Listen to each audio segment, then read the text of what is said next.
এই অঙ্কটা এমনিতে সোজা, কিন্তু ক্যালকুলেশনে একটা ট্রিক অ্যাপ্লাই করে এটা আরও জলদি করা যাবে। Let's do it. তো অঙ্কটা একবার নিজে ট্রাই করো, করে তারপর আমি এরম একটা জায়গা পাবো। এখানে এই গুণটা করার একটা ট্রিক, যে কোনো নাম্বার যেটা 5 দিয়ে শেষ হয় তার ট্রিক হচ্ছে 5 আর 5-এর গুণ 25। ঠিক আছে, এখানে 7 নং 63, আর এদের অ্যাভারেজ কী হবে? অ্যাভারেজ হচ্ছে 7 দুগুণে 14, 15, 16/2 মানে 8। 8 যোগ করবো, 8 9 10 11, হাতে 1, 6 রেখে 7, 7125। ঠিক আছে, এবার এটা 51 গুণটা আমাকে করতেই হবে, দিয়ে হয়ে যাবে।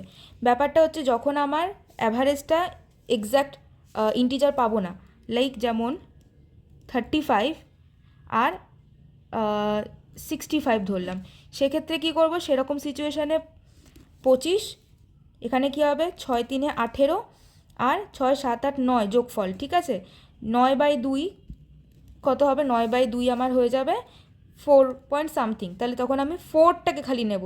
ঠিক আছে, পয়েন্টের পরের পার্টটা নেব না। 18 19 20 21 22। ঠিক আছে, আর এরকম সিচুয়েশান যখন হবে, যখন আমি ইন্টিজার পাচ্ছি না পারফেক্ট, সেক্ষেত্রে আমার এই 5 5 25টাকে 75 করে দেবো। তো সিমিলার ওয়েতে আমি আরও কিছু গুণ প্র্যাকটিস করবো, লাইক 175 গুণ 35, ঠিক আছে, 125 গুণ 135, 25 গুণ 65, ইসি টু ট্রাই করে প্র্যাকটিস করে দেখো। তো এই ধরনের অঙ্ক ঘুরিয়ে ফিরিয়ে আসে। তো এই ধরনের অঙ্কে আমি কি করব? সবার প্রথমে এই পাওয়ারগুলোকে এরকম পাতিয়ে নেব।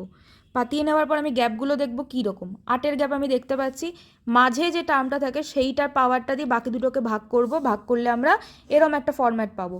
না, এইটা আমার গিভেন আছে, এখানে আমি স্কোয়ার করে p square plus 1/p square, then তারপর আবার স্কোয়ার করে p⁴ প্লাস 1/p⁴, এরকম করে আমি আবার স্কোয়ার করলে এই টার্মটা পেয়ে যাব।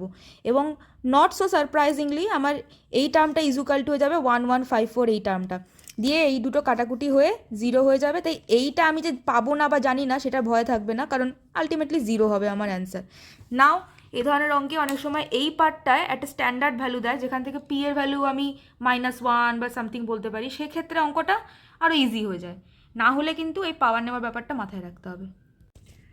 আরেকটা অঙ্ক দিয়েছে যে এইটা দেওয়া আছে, এটা জানতে চেয়েছে। ঠিক আছে, let's try. Now the thing is that প্রথমে আমরা পাতাবো এরকম, আমরা জানি। নাও এইটা মেন পাচ্ছি, এবং এখানে আমি দেখব যে cos⁸8 যেটার পাওয়ার অনেক বেশি, সেটাকে একটু ছোটো করার চেষ্টা করবো সবসময়। করলাম। নাও sin 4 আর cos 4 হয়ে গেল, এদের ফর্মুলা আমরা জানি 1 - 2 sin² cos²।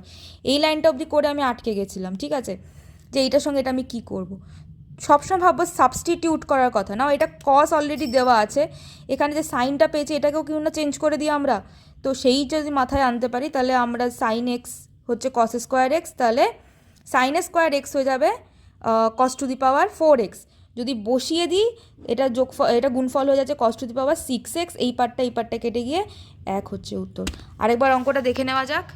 This is the অঙ্ক, the OG problem, and try it now.